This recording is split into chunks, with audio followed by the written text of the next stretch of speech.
I try and pride myself on my writing with respect to the medical and what happens in an ambulance is all very factual. It's what happens. But then my characters end up on a plane, and I haven't a bloody clue about flying or anything like that. And I'm Googling lots and lots of stuff to do it. But then I sort of like pitched that to a pilot, and he came back and go, "This can't happen. This can't happen. This can't." I was like, shit. So I did do a lot of changes that he suggested. But then I actually said, "Do you realize about the security issue with ambulances accessing planes?" And he went, "Yep." It's like, I've often thought that that's a real risk because we don't get checked.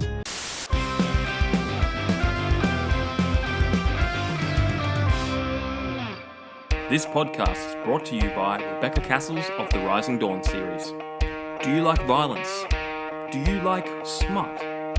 Are you tired of the stereotypical novels of werewolf romance out there and want something a little bit different? Then pick up Sparked Revolution, Book 1 in the Rising Dawn series by Rebecca Cassells. Available on Amazon, in Kindle, and paperback.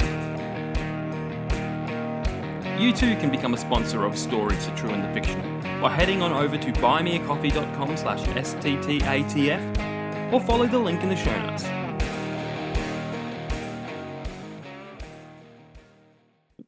Hello guys, and welcome to this episode of Story Chat. Ryan is sadly not with us today, but we're going to plug on without him. I'm going to take all his favourite icebreaker questions. But on today's episode, we have Harry Colfer. How are you going, mate? Good, thanks. Very good, and thanks for having me along. Pleasure. Pleasure. Yes, I got Harry on because I met him when I was on his podcast, the Genre Fiction podcast, who I was on recently. With Jack Roney. Do you just want to tell us a little bit about that? Like, how did that podcast come about? Well, basically, Jack started doing these sort of workshops where he would talk to people about how to get crime and how to get police sort of interventions correct in their writing. And so he was doing those workshops, and I sort of said, well, I've been doing in the past a talk about exactly how similar sort of thing, but with respect to paramedics and how to get emergency scenes correct, and things that people get wrong and all that sort of stuff. Mainly due to the fact that they copy things that are on TV, and those things on TV are dreadful. And one of the ones I love is the movie Flatliners, because it is so wrong on so many levels, because you can't shock. Well, you can shock a flatline, but it does nothing. The whole idea of a defibrillator is it defibrillates, and that's not a flatline. And it was so bad they made another version of the movie. But anyway, I had a chat with him about potentially joining him on his workshops, and he was sort of saying, well, he hasn't got enough time to do his stuff, let alone bring somebody else in for a 2-hour workshop. And then we just sort of like got talking about potentially doing some other sort of another way of doing it, and then came up with this idea, well, we could do a podcast. And then we brought in Bryn, who's an army medic. And so initially we had the three of us talking, mainly chewing the fat about what books got wrong or what writers got wrong in either police, ambulance, or military sort of aspects. And so that's where it all sort of kicked off. It was mainly just three guys talking crap. And on a few occasions we did it with red wine, and that went really bad. But that's awesome. I feel like I've jumped the gun a little bit, because a lot of people that listen to this podcast may not know who you are. Haven't a clue. Yeah, I'd say a lot of people haven't a clue who I am. One of my favorite questions is, who is Harry Colfer? Harry Colfer's my pseudonym. So I'm a critical care paramedic working out of Brisbane. And I came up with the idea of writing books, which we might get to later. But basically, I sort of faltered on the whole Mark Twain's advice of write what you know, and literally wrote my first book about a paramedic working in Brisbane who was pissed off with his fictional management, and he believed that a serial killer was bumping off the regular patients. And so I've started writing books all around this one character working in Brisbane who's a paramedic, and I'm now up to I'm working on the fourth one in the novel series, and I've also written 32 short stories as a compendium of just sort of paramedic stories. This paramedic working in Brisbane, and they're much more. Oh, well, they all heavily rely on dark humor. So yes, I'm a paramedic who writes books. Yeah, cool. In a nutshell. Cool. Awesome. We are definitely going to dive into that later, but as our regulars know, we do icebreakers for fun. I can see from your giant smile that you are ready and raring to go. Right. So, if you could get rid of one thing in the world, what would it be? Well, I did have a long think about this because obviously, you could go hunger and war and stuff like that, and that's boring. So what I came up with was the super rich. I just want to get rid of the super rich and divvy up all the money that they have, and everyone gets a share. And even then, they get a share as well. But we have a sort of a ceiling on the amount of money that somebody is able to have. Including their acquisitions and everything else, and there's a ceiling level. It would be very high, but at the moment we have such a disparity with the super rich and having so much money. And if that could all be knocked on the head, that'd be really nice. So that's. I mean, I could have come up with something a little bit more amusing or something a bit more sort of left field. But I think the way that humans are, we're always going to have wars, unfortunately, and so being able to get rid of the super rich would at least make us all a little bit happier, I think. Well, apart from them. Well, you never know. You never know. Because you know what they say about the rich, like money doesn't buy you happiness. It might make them all happy. I'm thinking along those lines. I mean, when people say that money doesn't buy you happiness, I just want to give it a go. I'm sure. I'm sure it won't work. But I just want to have a go at being rich and seeing whether it does make me happy. Because I'm pretty sure it would. Well, I think it's like $200 million on the lotto tonight. Apparently. So. Yeah, that would be nice. Unfortunately, the odds against it are higher than the amount of money that you get. There's this guy at my work that is just I've got to get down and do my lotto. He's been playing the same numbers for like 20 years or something, and I'm just like... And the thing is that I could never play the same numbers because of those instances where somebody forgets to pay whatever. They've been playing the same numbers for 20 years, and then their numbers come up and they haven't bought the ticket. And that would be me. And I just couldn't cope with that sort of, oh my God, no, how can that have happened? I mean, every so often I'll buy a ticket just mainly because the missus tells me I should. And lo and behold, I waste about $10. So, well, I think the few times that I have bought a ticket, I've just won my money back, Oh, well, that's about all I've ever won. Yeah. I mean, that's better. That's like, you went, you're in it, and here's some money back. Like, it's just like, you haven't lost anything yet. It's not a lot there. All right. Apart from winning the lotto, what's on your bucket list? Oh, right. Well, okay. This is one that we've just come to the decision today. So this is hot off the press. We're going to sell our house next year and just go traveling. So we're actually going to set up a blog called the Bucket Nomads and just go traveling and see what we can see. And with the idea of heavily on yachting and sailing. So we'll initially sort of hitchhike on yachts, which is actually a thing. Awesome. You offer your crewing services, and people need more than somebody who's going across a big ocean. They'll want more crew, and so we can sort of jump on boats and see if we can do a circumnavigation basically by doing that, but also spend a lot of time on the land. So that's one thing. But on that, my bucket list item is that there's an old thing about having a tattoo on your ankle when you go through the Neptune ceremony.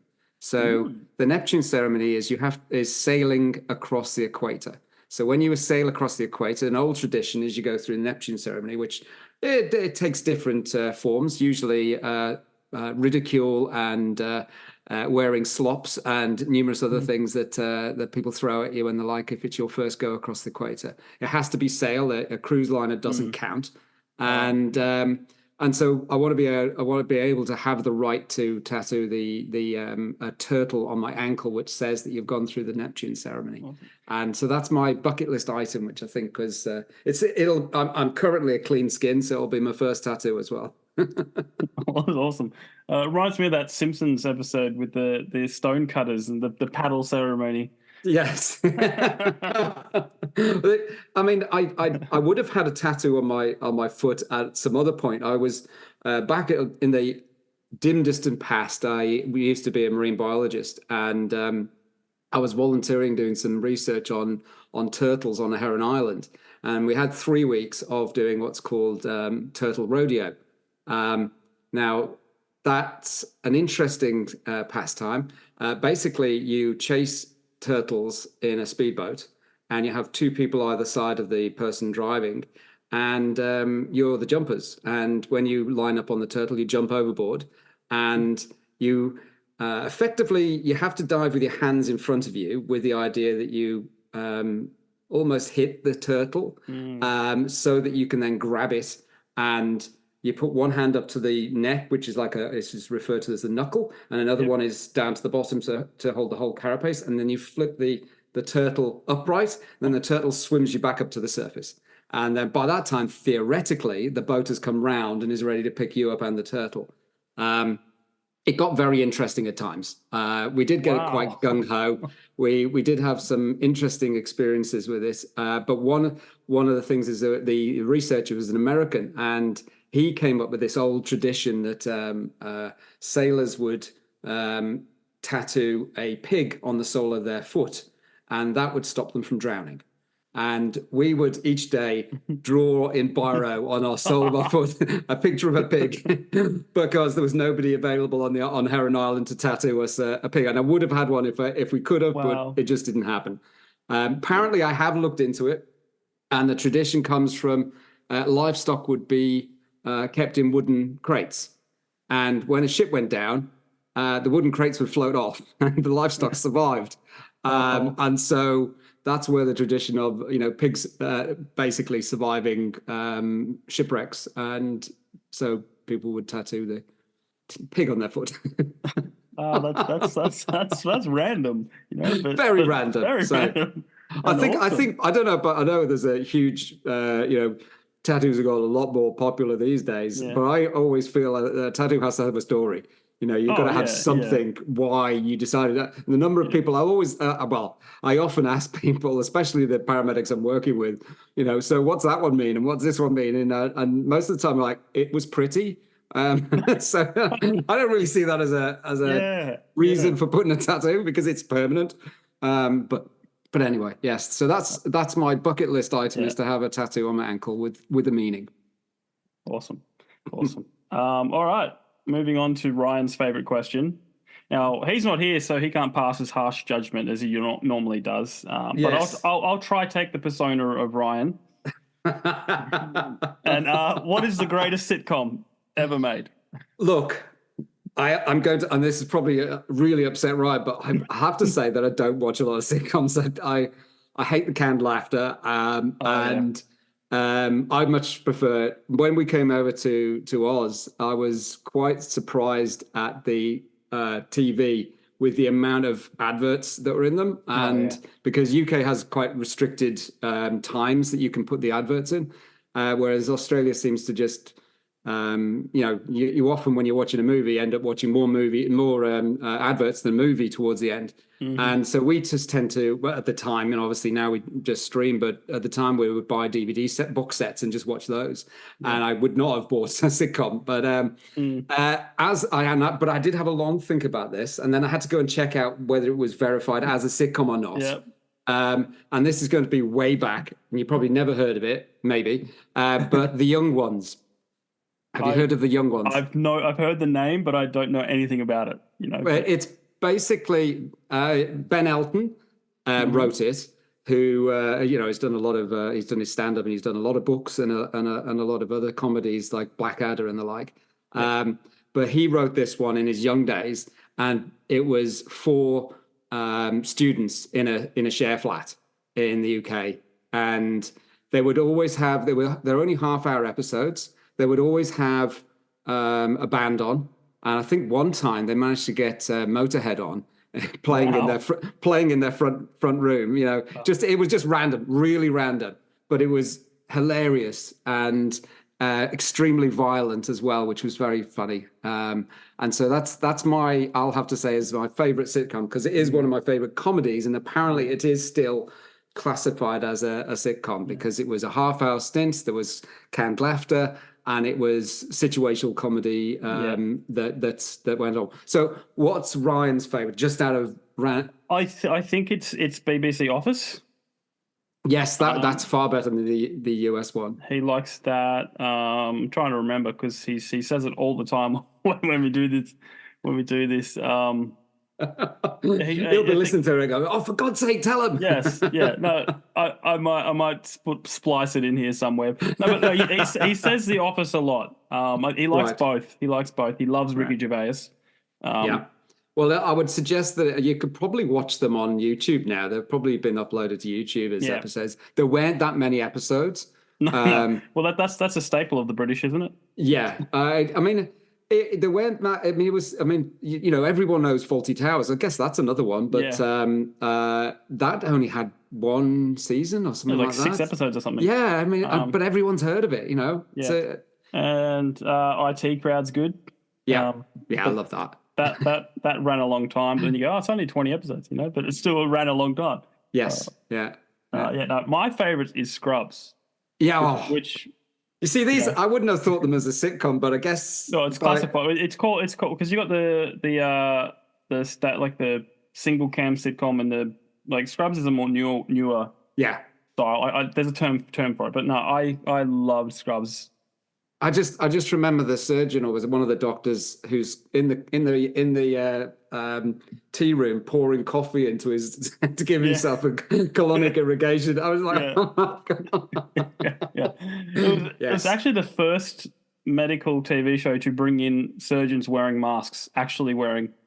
Because the reason they don't put the masks on is you can't see the actors. Yeah. Yeah, they lean so hard into that with the jokes and the eyes and they're like one of the surgeons hitting on this guy and he's got very feminine eyes. It's like, oh, I'm sorry, man, I thought you were a girl. There was a mate in the UK, paramedic, who, how should we put it? He would always say, "Would you?" Whenever he saw somebody as we're driving along, he'd go, "Would you?" And we used to joke that, his Pudsey was his nickname. And we used to joke, "Look, mate, you would, all it requires is certain anatomy and a pulse, and you would." And anyway, one day we're driving along and he's like, oh, would you? And as we went past, it was a bloke with long hair. And I said, I guess it's just a pulse then. Yeah. Anyway, but I could talk about Scrubs forever. I just love the writer Bill Lawrence. He's just everything he does. He did Ted Lasso after that. Right, okay. That's one I have is on my to watch list, but I haven't got around to watching that one. Brilliant writing. Last season was a bit, hey, how you going? Mm-hmm. But I have a friend who hates it with a fiery passion because it gets the Premier League wrong. Because that wouldn't happen. That that typical Americans getting the Yes. Like on our last episode or episode before, he ranted for 10 minutes on Ted Lasso. Look, I will have to. I could say that's terrible. It's creative license. It's all that sort of stuff. And being a writer, you have to have a certain amount of leniency on some of the things you say. But I'm probably the worst person to watch anything medical on the TV because I'll just say, oh, for God's sake, they're far too perfused to be dead. He's like, look, they're pink. Why are they still pink? For God's sake, they're supposed to be dead. I think back in the 90s, they call it a ziffer. What's that? A ziffer. It's like someone who sits in the movie theater and whenever something happens, they go, oh, a ziff. I'll mention that one to my missus and she'll like that one. Yes. I have a mate who's a director, Matthew Holmes. He did a Legend of Ben Hall movie, like a bushranger movie, a while back. Got a raving reviews. He had a new one out recently, but he's the same. So he's made this historical movie and he's accurate to the T. but he hates watching historical movies because he's like, that's not accurate. That's not that didn't happen. That you know, and I'm a little bit the same. You know, like when I watch a true story, and then I go, oh, this is interesting. Oh, let's look into it. Okay, that didn't happen. That didn't happen. That didn't happen. Yes. There's a lot of creative license used in anything that's supposed to be historic or whatever. And I mean, the portrayal of paramedics in so many movies. Is they don't talk because if you've got somebody coming in and picking somebody up, one of your characters up and sticking them on a stretcher and throwing them in the back of the ambulance, it costs money if they speak, and so they don't let them speak. And we couldn't do a job if we don't speak. That's the thing. As you can see, I'm not exactly short in coming forward with respect to speech. And we have to ask them questions, and to find out how they're feeling, what they're, what's happened, all that sort of stuff. But every time you see them in the movies, they turn up, don't say a word, they throw them on the back and drive them in, and that's it. And figure it out. But I think, and it's funny watching that. The fact we're watching, trying to remember what it was. We're watching Safe, which is on Netflix at the moment, and every time they cut to a scene of the hospital, they've obviously used the same scene because there's two paramedics going across with a stretcher every single time. It's the same ones. And you're like, what are they? Are they always there, just walking past with the camera? Yeah, so that happens in everything. They use the same footage. But old show Texas Ranger, Chuck Norris show. They use the same footage for every single drug bust they do in the whole series. It's the same footage. Well, I mean, obviously it's budget and stuff like that. But I mean, surely that camera would have been on that hospital for longer than the 3 seconds. Surely they could have taken the next 3 seconds to splice in for the next bit or whatever. I don't know. So. Anyway. We're not TV makers. We don't know what we're talking about. All right, let's move on to the crazy one. Do you have a zombie apocalypse plan? When I said I got the box sets of DVDs and stuff like that back in the day, we've got a full collection of Walking Dead, Fear the Walking Dead, everything else Walking Dead. I've actually also played a game. It's really sad. I'm sorry. I'm gonna out myself with respect to this, but probably for the last 5 years, I've played this game on my phone because obviously you get some time to stand there ramped and you can just sort of like do things and it's called Last Day on Earth. And that is a zombie apocalypse game where you basically have to build your base, etc., etc., etc. And kill zombies all the time. So I am quite frequently zombies is something that features a lot. I like the sort of genre of that. And so when you said, have you got a plan? It's like, yep. I know what I'm doing. So my plan, as I have it, is I would, when you obviously get the news, I mean, reality is, as a paramedic, I will probably be one of the first ones bitten. So I'm probably out of the game anyway, because it's always the paramedics that die first. Well, apart from the patients. But the idea would be to either get my car or steal a very large truck, drive down to Bunnings, fill it up with as many tools, as much building material as I can possibly get in there, then drive straight down to a marina, load it up on the biggest sailboat yacht I could find, and then sail out and find myself a small island somewhere, and then build myself a fortress that I can then protect, and then also grow crops and stuff like that. So there's nobody else on that island, and then I'd have plenty of warning if anyone was coming nearby because the island's small enough to see. And so that's. I always sort of said that, zombie movies don't deal with the whole go get on a boat and disappear. And then Fear the Walking Dead did. Fear the Walking Dead did was where they had them getting on a boat. And then all of the zombies that were floating were climbing onto the boat. And I went, didn't think about that. You're just going to get further out. They're all getting washed out in the river, and the rivers wash them all out to sea. And then there's the boats go along. They're all trying to climb back on because obviously they don't drown. But you would have thought they would have sunk. But so, Who knows? do you have a apocalypse plan? Well, the thing is, I live in the mountains, so it's kind of like everyone that tells me, "Oh, just head for the mountains." And I go, "Well, I'm kind of pretty set where I am. I live in a town that's one road in. Yeah. I've got, albeit they're ceremonial swords on the wall, and then, I'm pretty. Have you seen the scene from Paul where the guy says, "Don't buy the sword. It's not worth the money." And then he goes to take the sword out and he snaps as soon as he goes to use it. It's unfortunately, those probably won't work in a. I guess one thing I have noticed is that the skull strength of zombies seems to be really soft. I don't know whether that's part of the whole zombie process or becoming a zombie, but it seems that everyone can break skulls really, really easy. Yeah, but I think it's just the MacGuffin. I mean, I went to this way back, so it would have been season 6 of Walking Dead, I think it was, and they had a big season premiere at the Sydney Opera House. Oh wow! And it was a free screening, and I was going, "All right, yeah." Oh yeah. My brother-in-law took me along, and I think it was that episode. There's an episode, maybe that episode or close to, but the zombie extra breaks character for a split second because he's coming through a doorway. Yeah. And it's like one of those step doorways, and you see, step over the thing carefully. It was so funny. Just because they're usually really good. Do that.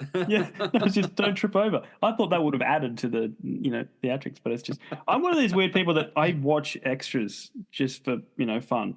Yeah. It's better in older movies because the directors didn't care about the extras. They just just see so many stupid funny things, but now they actually act properly. But now they're getting paid a lot more, so they have to. yeah. So have you finished all of Walking Dead? Are you up to date? I can't remember. We got to the point with Fear the Walking Dead where they all started becoming separate movies going off, separate series going off, and we haven't yet watched those. Because I think they disappear off Netflix or whatever and then go on to something else. And you're like, oh, do I really have to pay this to go and watch just the rest of that? Yeah. I think we were watching them on binge because they all came out on binge. But I think we've finished them all, yes. I'm pretty sure we have. No, so. I think I just gave up. I think I gave up. I watched one season of Fear the Walking Dead. Never. It's not that I didn't like it. I just never got around to. Yeah, it's actually. I think it was quite different from Walking Dead because you didn't have that main one leader that was running the whole show. Yeah.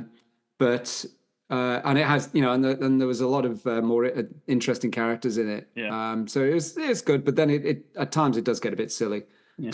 Well, I did notice that, especially with Walking Dead, all these places that Rick Grimes takes them to, they were perfectly fine, and if they never went there, they would still be fine. Like when you think about it, Yeah, then you can just imagine go, oh shit, it's Rick Grimes turning up. Grimes, what are we going to do? Quick, hide! Yeah, it's just funny. And I know they're going to do it to keep the story going and all that, but it's good.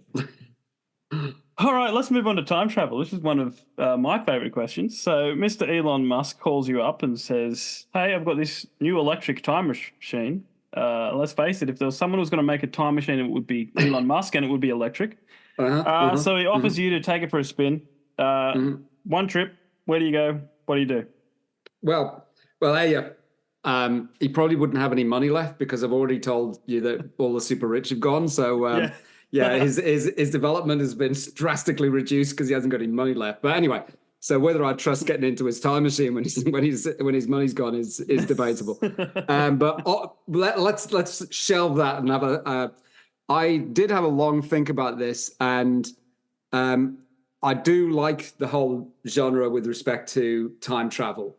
However, I do also recognize that the chaos theory dictates that if you go backwards in time, when you come forwards back into your time, it will not be the same. Yeah. There is no way adding somebody in at any point doesn't have a ripple effect that will affect the future. And so in that respect, I would love to go back and see the dinosaurs. I would love to go back and see different sort of like significant historical events. However, I would be too concerned that my presence would then alter everything forward from there, especially the dinosaurs. You do one thing there, step on because you can't walk on soil or anything without killing something. And that could have been the, precursor for whatever further down the track. And that would then be a whole sort of like arm of a evolutionary sort of process that you've just screwed up. So in that respect, I would go to the future, and I would look at probably 1,000, 2,000 years into the future and go find out what happens, whether we screw things up, whether we are all left the planet and searching the stars and all that sort of and I would love. I mean, I really do like the science fiction aspect of space travel and getting into other planets and all that sort of thing. And so having the opportunity to travel forward and then see those in reality, that would be for me just amazing. It would be probably very difficult for me to go back. But then again, if I turn up and we're just this molten mass left on the planet and there's nothing left, or we're back to the dinosaurs, then I'll know that we've screwed things up. And well, you can always send the machine back and leave a note. Thanks. Sorry, Elon. Can you just invest $20 somewhere for me, and that'll pay for my travels now in the future? Just put $20 in a bank account, and the interest will. Exactly. What was your answer to that one? Oh, there's too many. Like, I've always made the joke: go back in time and get like a really valuable comic book and then bring it forward, and you flip because what's Nicolas Cage is a $4 million comic book. Wow. And he won't sell it. It'll get him out of debt, but he won't sell it. Like the very first Superman comic. Yes. So there's stuff like that, and then you go forward, get the lotto numbers, all that stuff. But I would seriously love to visit the era when Ned Kelly was active, or the Emu Wars, perhaps. You actually do a no, because emus freak me out, and yes, I wrote a book on emus. I don't want to go back and see. Freak you out. I don't want to go back and see 20,000 of them. Yeah, good point. That would be pretty like fearsome. I could not, like, we would laugh at it, but I could not imagine the terror of 20. That many emus, and a lot of them were 6 foot. So yes, just fearsome. Like, stay there. It's probably why I've never visited Perth.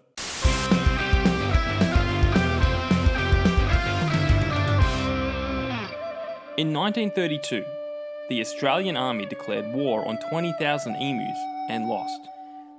It's a part of Australian history that not many know about. Maybe that's because history is written by those who win. So if you want to hear the full story of the Great Emu War of 1932, then check out my book, Letters from the Emu War. Read letters, newspaper articles, and journal entries. With every turn of the page, you will gain a deeper understanding of the life and times of emus at war. So head on over to jabryden.com and grab a signed copy today.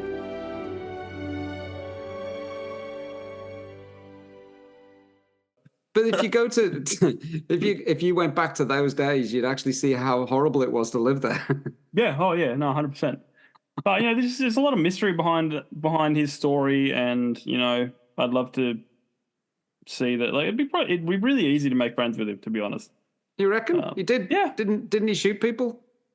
Yeah, not like he didn't just run around and just go bang bang bang bang. It was I mean, and this is the divided, a lot of division around the character. It is. There's a lot of division. Like it's I got a friend who's a historian and all that, but it's when he got hanged, he only got hanged for one of the 3 people that he killed. Yeah. And that's because the guy that witnessed it committed perjury. Like there's so much dodgy stuff around it. Like the whole point that Ned Kelly made his armor is because he didn't want to hurt people. It was all about robbing a bank and getting out of there without shooting back, and that, but it did weigh 100 kilos. But then so again, he did have two guns.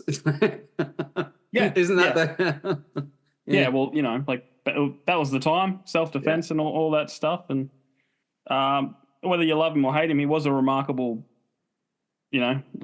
person. Right. He did. There's just all these hilarious stories. I mean, it took him 2 years to catch him. So Yeah. that's same thing with Bonnie and Clyde. But there's a huge contrast because Ned Kelly's whole thing was political. It was basically fighting back against, the persecution, and that's what he said. Yeah. However you want to see it. But it's usually pom bashing though. Yeah. Well, he was Irish, It was the Irish versus the English, and when I first arrived in Townsville, this is many years ago, I was doing the marine biology. The number of times as a pom, and I was the only pom in the Hall of Residence, and I would get Gallipoli, Breaker Morant, and then all of the pom jokes and stuff like that, and you just have to roll with it, because I think that's the Australian tradition, is to see if they can needle the pom and see how they react. And I soon found out that the way you deal with it is laugh, because if you don't, you're labelled as a whinging pom, and and so you have to sort of like roll with it, otherwise you're not going to survive. Well, that's the thing. When Steve Irwin died, like I had a friend who came over from, like, his father was with the military, and his father came over. He was American, and he couldn't understand, like, because before Steve Irwin died, everyone would mock him and laugh at him, and then he dies, and everyone's like, "Oh, it's so sad that he." And this guy was like, "I don't get it." Yeah. Like 1 minute you're. Yes, it's that tall poppy syndrome, and he's made a name for himself, etc., etc. Sorry, what'd you say? It's the Aussie thing. Like, we make fun of people, but we don't. It's all in good heart, if you know what I mean. Like, we don't hate someone. It's just unless you're the butt of the joke. Yeah, that's true. I remember when I heard that Steve had died. And they sort of said, "Oh, stingray," and I just went, "That's not possible." Yeah. And I said, the only way a stingray could kill somebody is if you cuddle it. Literally, there is no other way, because the barb is too short. So you have to actually get when you stand on a stingray, it flips its tail up with a barb on and jabs you in the ankle. That's the range we're talking about. Yeah. So you're standing on it and it hits you in the ankle or the lower leg. How does a stingray manage to get that barb into your chest and into your heart? And unfortunately, he must have grabbed it. Yeah. And the problem for him was his expertise was in reptiles. Yeah. And he's gone off sort of AWOL with respect to going into the marine field. And yes, okay, you get a few marine reptiles, but not many. And he's done the same thing he did with his reptiles to an animal in the sea, which doesn't react the same way. Yeah, 100%. And unfortunately, that's and from what I understand is he did the exact opposite of what you needed to do in that situation. Yeah, and he pulled the spine out. And again, it's his knowledge was reptiles, and if you were a marine biologist or somebody who knew stingrays, the last thing you'll need to do is pull that thing out, because it's serrated backwards, it's barbed. And if you try and pull it out, it rips a bigger hole than it went in. And so like an arrow kind of thing, like when the arrow goes exactly like that. Yeah. So it's going to rip a bigger hole out. And so the best thing you can do is you just leave it in and then deal with it. I mean, they do have venom on, but that's easier to deal with than a really great big hole in your heart, because he then had about 6 seconds of life expectancy, because it went into his ventricle of his heart, and he ripped a big hole out when he pulled it out. Not good. Yeah. I mean, I think that's the one thing I've learned from the movies, that they get right, is leave it in, like a lot. Don't pull stuff out. Yeah. For all the crazy things that they get wrong, leave it in work. Yeah. It's like. Which brings us nicely, I believe, to my book's paramedic stuff. Exactly. Good segue. I was working on it. It's almost like you have your own podcast and you know what we're doing. Well, perhaps, yes, that could have had some influence. All right. So you're a paramedic and you're an author. Like, what came first? Paramedic. I mean, um, I originally was a marine biologist, and I got sick of research and went into more into education, and had the getting gigs going to different places around the world, doing teaching marine biology to mainly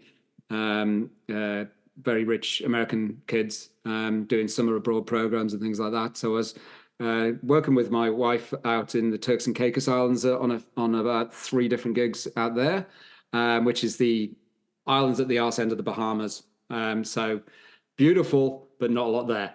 Fantastic diving, amazing diving. But anyway, after several years of literally living out of a suitcase, my wife cracked first and retrained as a teacher. And I then, in between marine biology jobs, I would do graphic design work. And I went, cool, we've now got a base. We can buy a house because we've actually got an income.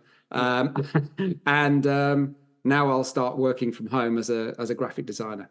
And I did that. First year was great. Second year was crap. Third year, I managed to make a quite sizable debt. I was very good at that. And unfortunately, I could do the graphic design stuff, but working for myself, I found that I wasn't very good at, because I didn't know the business in that sense, and I didn't know how to get new clients, which is a slight problem for a business. And so, I had the classic line from the missus was, you need to go and find yourself a new life or a new wife. So I stuck with the old model, and I went and looked to see something else that I could do. And I did consider doing medicine, but I just couldn't afford it because I had to pay off the debt. And then my mum actually suggested what have you thought about paramedics? And I went, well, no, I haven't really, because when she asked me, well, what sort of doctor would you want to be? And I'd say, well, I'll have to be an emergency doctor. And then she said, well, have you thought about being a paramedic? And then when I looked into that, they actually paid you to train at that time. And I went, that works well with the debt. I can actually bring some money in rather than studying.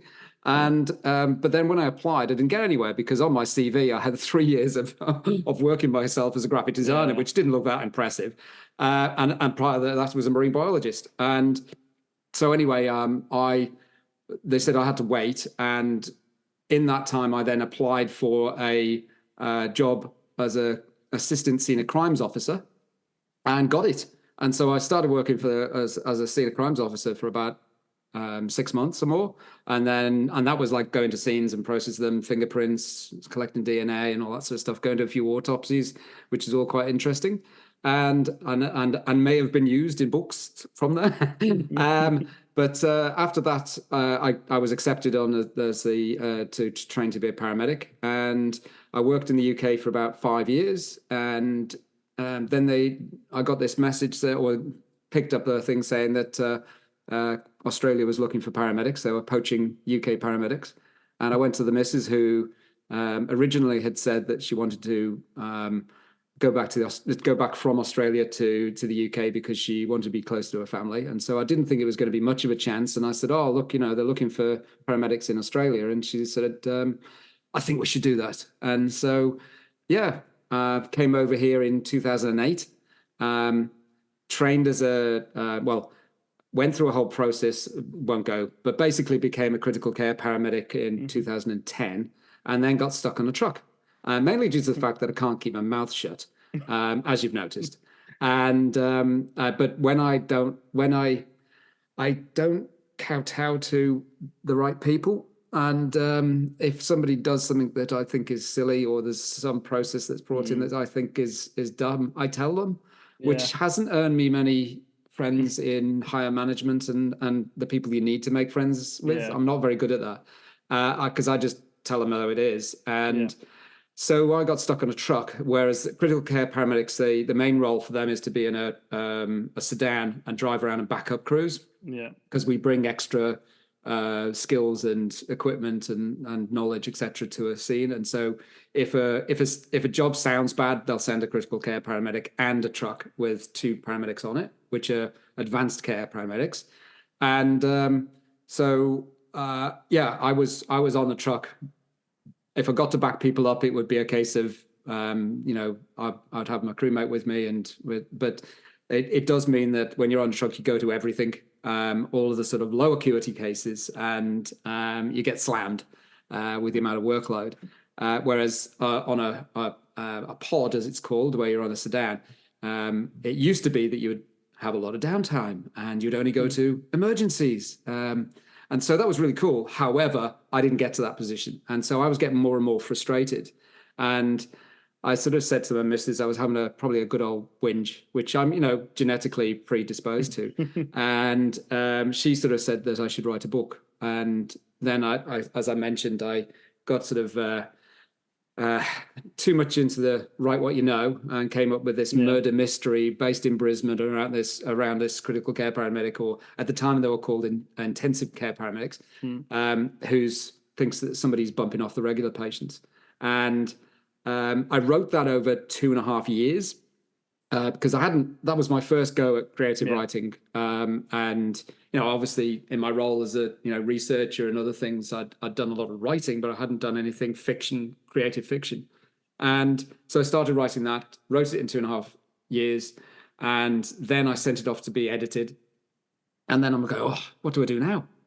So then I wrote the sequel. The sequel I wrote in 5 months. Then I started writing the next one, the third one, and I got halfway through that, and I then had this crisis of confidence as to why am I spending all my time writing if I can't publish the first book because I'm worried about what the ambulance service is going to say, because my characters may not have thought that their management was great, and it was fictional, it's all fictional, but he's not that. There is part of the story revolves around his friction with management, and it's got nothing to do with me. Absolutely nothing to do with my experience with respect to management in the ambulance service. And anyway, I then came up with the idea. The edits came back with a lot of changes, a lot of things be cut out of it, and there was all these. There's a thing in writing where you have to kill your darlings. It's known as when somebody says delete it, you delete it and you bin it. For all writers out there, don't bin it, keep it. It's digital. For Christ's sake, it's not going to take up any room. So save it because you can keep it and use it somewhere else. And I came up with the idea of I had about 6 almost chapters at times that were deleted, and I rewrote those as short stories, and then came up with this crazy idea of writing one for each of the AMPDS codes. That's the coding system that we used when somebody makes a call for an ambulance. It gets coded in one of 32 categories, from abdominal pain to unknown problem. Wow. It's alphabetical, and you get a number for whichever category it's in. And I decided to write one short story for each of the categories. I didn't do the maths, and if you think about it, 4,000 or 5,000 word short stories. 32, you've got about 150,000 words, which is about two novels worth of stories. And I'd have to come up with 32 different ideas and make sure there wasn't any crossover and all that sort of stuff. So that whole process took me about 6 years to complete. Wow. But in the interim, one of them I sent off to Adaptable, which is a competition run by the Queensland Writers' Centre. And they basically, to win, there's about 20 winners. You can't call yourself a winner. It's you're shortlisted, and all shortlisted people get to present their story at the Gold Coast Film Festival. And I was one of the shortlisted ones, and I was supposed to be presenting at the Gold Coast Film Festival. And you pitch your ideas to producers and the like, for either movie or TV shows, and unfortunately it was 2020 and the Gold Coast Film Festival didn't happen, and unfortunately it boiled down to about 5 or 6 Zoom chats of 15 minutes. And I'd only relatively recently moved to a new house, and the bandwidth was, or the internet was crap. And so at least 8 minutes of my 15 minutes got taken up with trying to fix the internet connection. And at least 2 of my pitches ended up on the phone because we couldn't do the Zoom. Yeah. And I did get a studio interested, and they that process lasted another 5 months, where they were asking me for more material and this, that, and the other. And in the end, they just said, "Oh, look, we feel that it would be better suited for a book." And it was that point, it was just like, I can't go through the whole process again with finding a publisher. Yeah. And as I already had Dead Regular virtually finished, I just polished that up and self-published it. And so that was in 2020. I published the sequel in 21. And then in 22, I managed to finish off the short story series, and so published that one in 22, the Collected Tales. And then 23, as in last November, I published the 3rd one in the series, which is called High Acuity, and that's a terrorist plot at the Brisbane airport. Wow. Involving ambulances and the security or lack of it with respect to ambulances accessing planes. I actually had a Qantas pilot who reviewed the planes. I try and pride myself on my writing with respect to the medical and what happens in an ambulance is all very factual. It's what happens. But then my characters end up on a plane, and I haven't a bloody clue about flying or anything like that. And I'm Googling lots and lots of stuff to do it. But then I pitched that to a pilot, and he came back and go, "This can't happen, this can't happen, this can't." I was like, "Shit." So I did do a lot of changes that he suggested. Yeah. But then I actually said, "Do you realize about the security issue with ambulances accessing planes?" And he went, "Yep." It's like, I've often thought that that's a real risk. Because we don't get checked. Yeah. No, nobody checks. We turn up and we walk through they just wave us through with bags and everything. We'll get waved through the security, and nobody checks us. Don't even check our IDs. So how many heist movies have ambulances? I just It's you can walk. I mean, literally, it's a free ticket to just walk into anywhere with a uniform on. And I don't think anyone has ever checked my my ID. In fact, my ID is about 4 years out of date. So it's just something that nobody ever checks. Your uniform is enough. So, you learned it here, folks. You learned it here. You learn far more in High Acuity. Believe me. Buy the book. That's better. Buy the book. High Acuity. And I even remember when I was in TAFE studying music.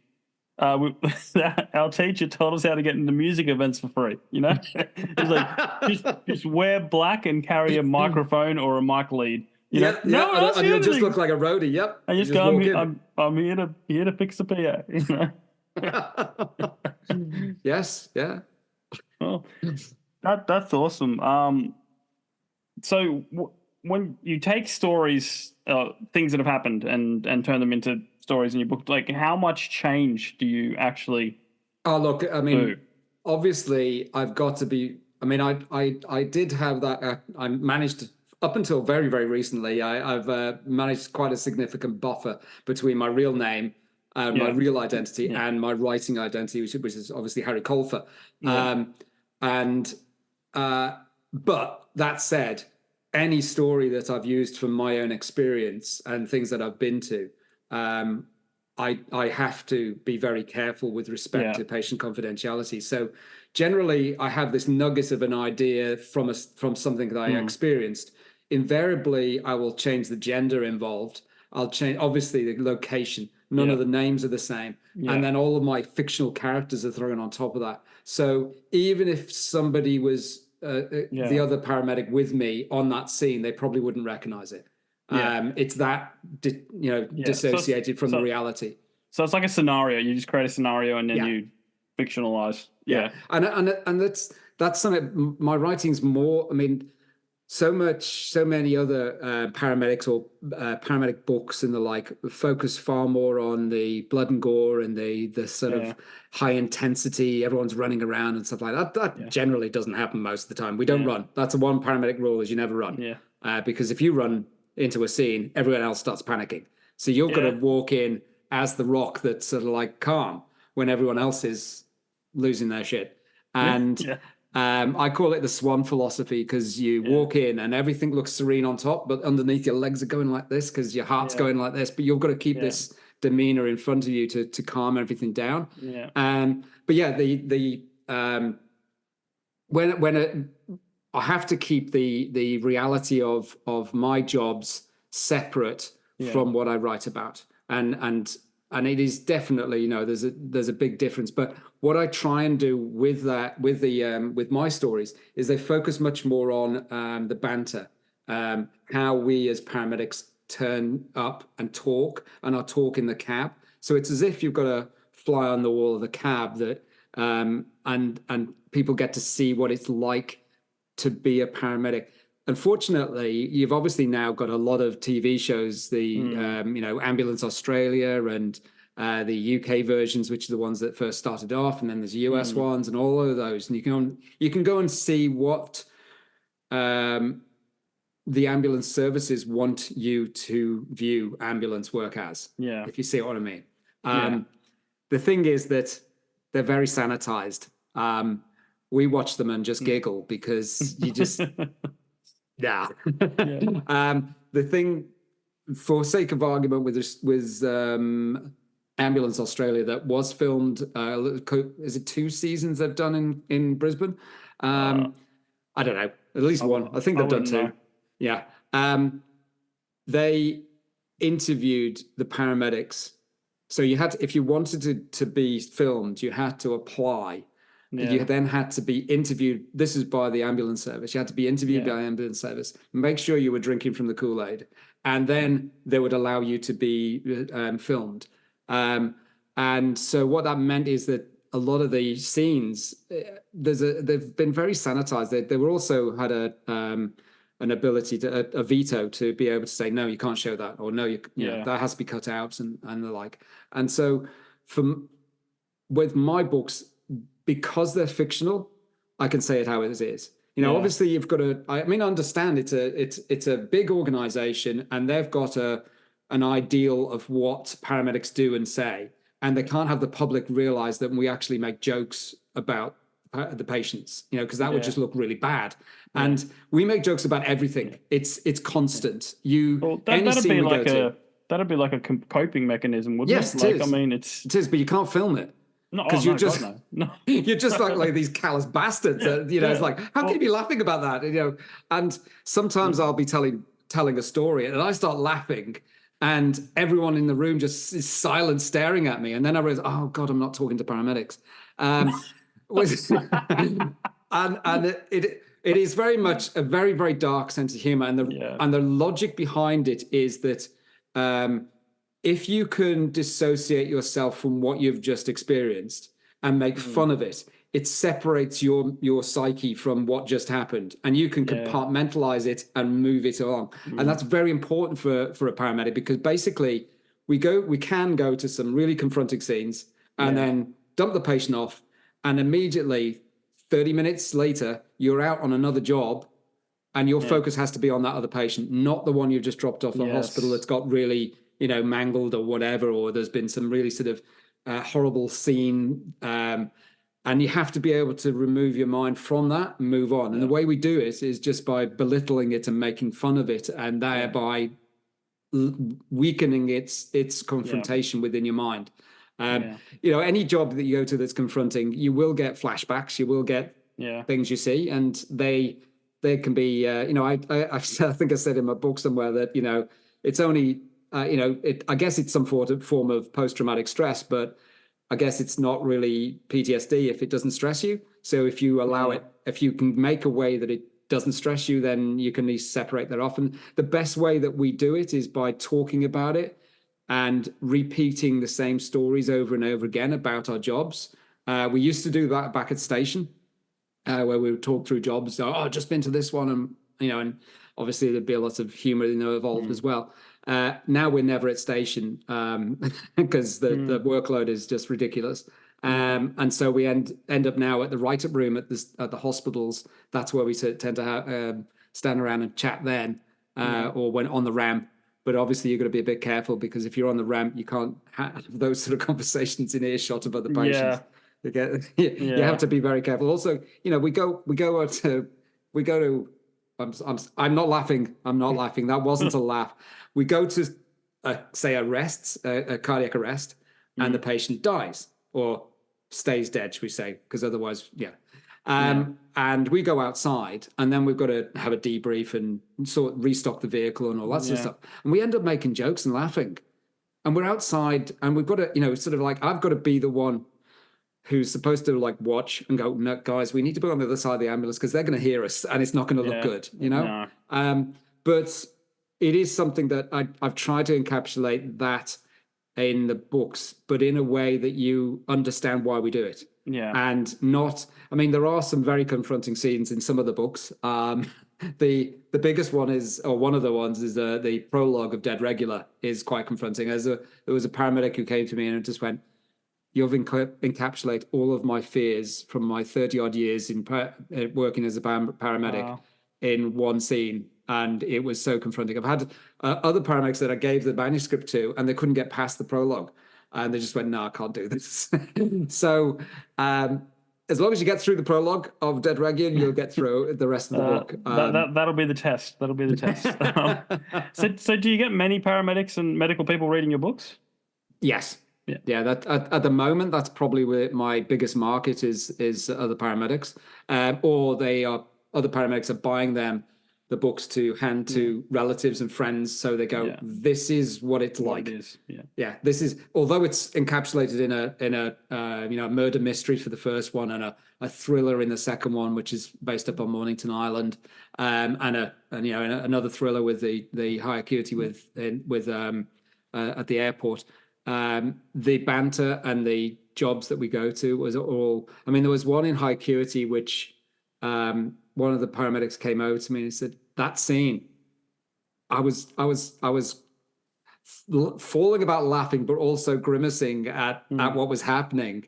And she said, "That was true, wasn't it?" And I went, "Yeah, it was." That was a real one. Yeah, we had not too much of a spoiler because there's lots of scenes of paramedic stuff going on, but we got called to somebody who was. Basically septic, which means that they had very high temperature. They're quite sick, but they'd been left in a seat for 2 days. And we got called to them, and amazingly, there was a couple of PTS guys, patient transport service guys there, and they managed to get her out to the stretcher. And we're like, okay, and we stood her up, and cutting a very 2 days worth of diarrhea hit the deck, and as we stood her up, and it was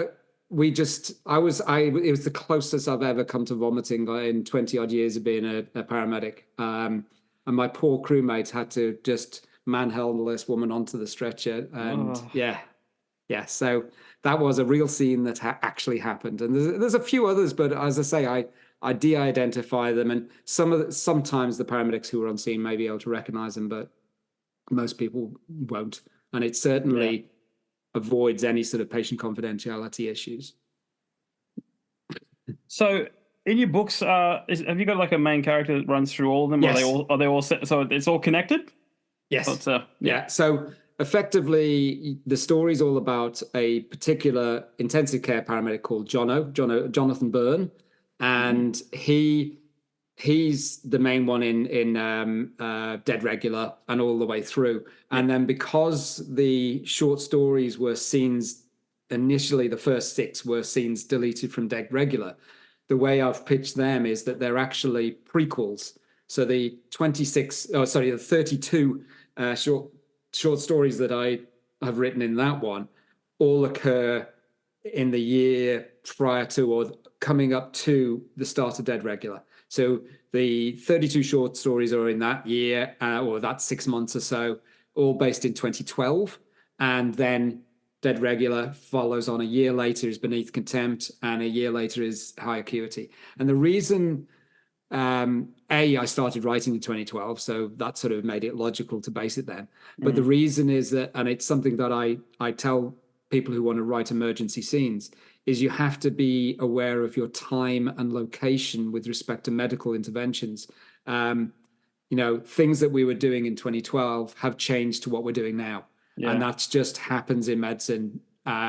It's evidence-based medicine. We make changes to how we treat different conditions. And so at some point you've got to draw a line in the sand and say, yep, this is when it happens and this is how, and then I can work out what drugs were being used and, what interventions were available and that sort of thing. And so I set it at that time. And also it gave me a buffer with respect to criticism in the fact that, I could be saying, you're picturing, you're portraying things that are really wrong. And you go, well, yeah, but that was 10 years ago.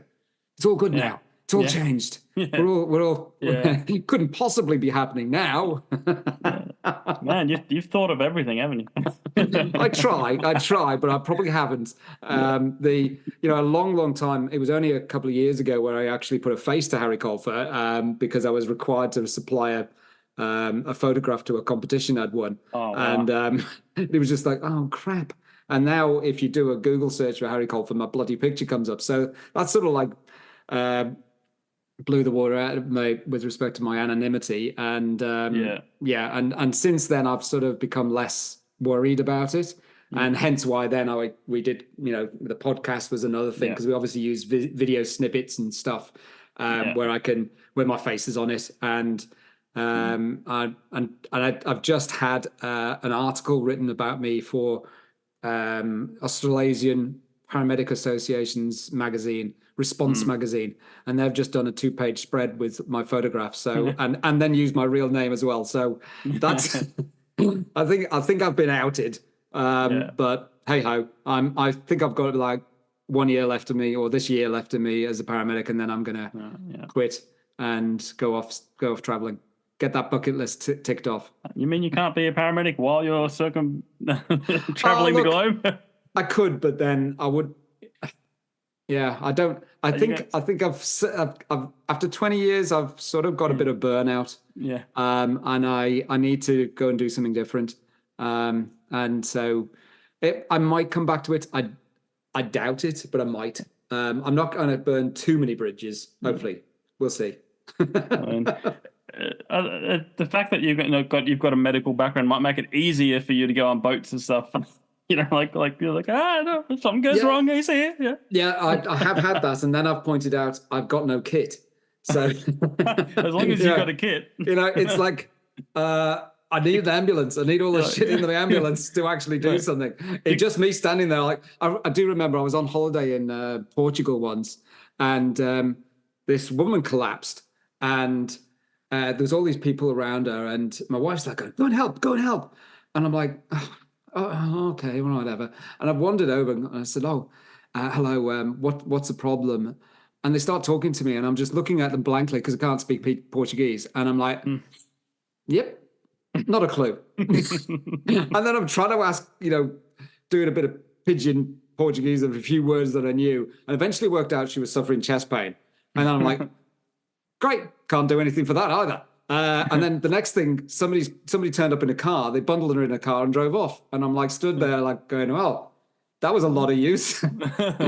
So yeah, there is limited things you can do without the kit to actually do interventions. And obviously I'll probably be one of the few boats when have my own boat. I'll probably be one of the few boats that'll have a defibrillator on it. Yeah, because those have become much cheaper now.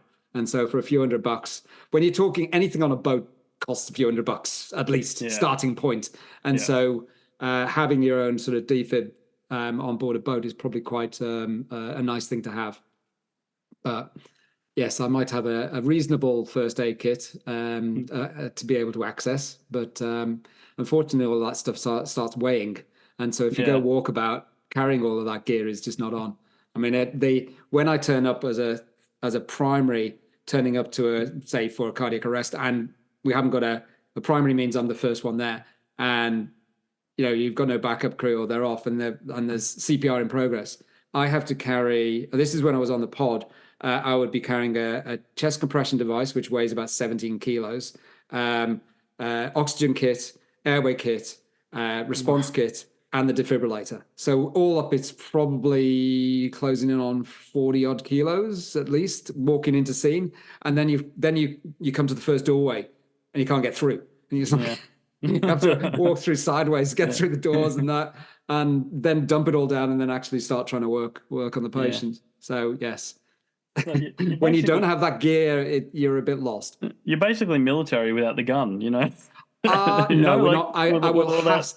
I'll have to say we are definitely not military. There's a lot of ex-military and medics from the military who decide when they hit Civvy Street that they'll, well, I've been doing medicine. I've been a medic in the army. I'll go and become a paramedic. That's the obvious switch. And then they turn up to this organization, realize, and they think it's militaristic. It is definitely not. Yeah. If you tell an ambo to do something, it's the last thing you're gonna, because they will immediately go, why? Or they'll just wander off and do whatever So we are not. I mean, if you want the closest, probably militaristic one is the Far East, because they have to be. You say to them, there's a building. Everybody else sees a burning building, you run out of it, whereas they all run into it. Yeah. And so there's got to be somebody there says, you run in there, and they all do it, in a little unit. Whereas you tell that to ambos and we'll just like, we'll wait. we'll watch. And it's the same thing with anything that sounds dodgy. We'll often do a drive past to have a look. Because I'm a firm favorite of staying inside the metal box on wheels, drive past, check out that there's nothing too dodgy. If it looks dodgy, you keep driving, and then you wait for the cops to turn up because they've got lots of stuff. I mean, I remember one job which I did do a short story on, and we turned up. We're driving to this job, lights and sirens, and it's like man has punched wall, man's hand is injured. And initially it was not normal. It wasn't lights and sirens. And then we were driving along. Then it's like there was some other things coming through. Patient is being violent towards the call taker. Lots of screaming on scene. Wait for police. And so we're like, okay. And then we're sitting there in the cab and we're making jokes. But it's an arterial bleed or something like that. And we're just sitting here. The guy's bleeding out. The next thing comes through. Seriously, not a joke. The thing is that caller is describing an arterial bleed. And you're like, oh, God. So then at that point, we then do the drive past. We drive up, and it's like, okay, this scene looks dodgy, but okay. And this guy had punched a hole. Those windows that are fireproof windows with a wire inside them? Yeah. He'd managed to punch a full hole through that with his fist, right? But when he'd punched it through, he then ripped it back out and took a massive chunk out of his wrist. Hey, it's the pullback thing. It's the pullback thing again. That's what's going to do you. Leave it in there. I open this door and there's like a foyer bit with staircase going up, and there's 3 people lying there, one holding a towel around this guy's wrist, another one screaming, and I had nowhere to put my bags because there was so much blood. And that was just like a load and go. We just grab him, try and put a tourniquet on, throw him in the ambulance and drive really fast to sort this out. But you can end up sort of sitting there waiting for the cops. And then when you hear something, you go, let's just go and have a look, see if it's safe and check it out. So, So what's next? Are you still writing? Have you got a long list of stories you're thinking about doing, or? Very long list, because that's what our other genre fiction podcast. That's one of the constant advice for writers is that write down your ideas, because you need to keep an eye, because you'll forget them. And then sometimes you go back. I go look at my ideas list and go, oh, that's actually quite good. I like that one. The problem I've got at the moment is I'm time poor. On a full-time rolling roster, it's difficult getting the time to write. But keeping the ideas going is something that's important. And I I've come to the, well, initially I was going to do this Jono series as to being 5 novels, but I've cut one down because it was going to be how ill prepared the ambulance service was for a pandemic. But I think politically I probably shouldn't write that one right at the moment. Maybe in a few years down the time, five to 10 years. Yeah, 5 to 10 years, it might be something I could write. So I had to shorten it down to 4. And I'm writing the 4th one, which is called Show Cause, which has obvious implications from the title of what might be happening to poor old Jono. But after that, there are some ideas there's a character in the books called Frank Giallo, who's known as G, who's a detective. And I've got a few ideas for writing a spin-off with him as a Brisbane detective that I could move on to. And I've started working some ideas up for that. But my main thing is I will... So I'll keep certain things. If it's anything to do with paramedics, if it's anything that's a spin-off from the Harry Colfer books, I'll keep the Harry Colfer name and write it under that. But where I'd like to go and where my sort of preferences for writing is to go into do science fiction, which is more like close fiction and things like that. There's one that I've actually started writing and I've got quite a way into it, but there's Ray Bradbury's Fahrenheit 451, which is a story I think it was written in the 60s about firemen. It's a dystopian future where firemen actually burn books, and Fahrenheit 451 is the temperature that paper burns.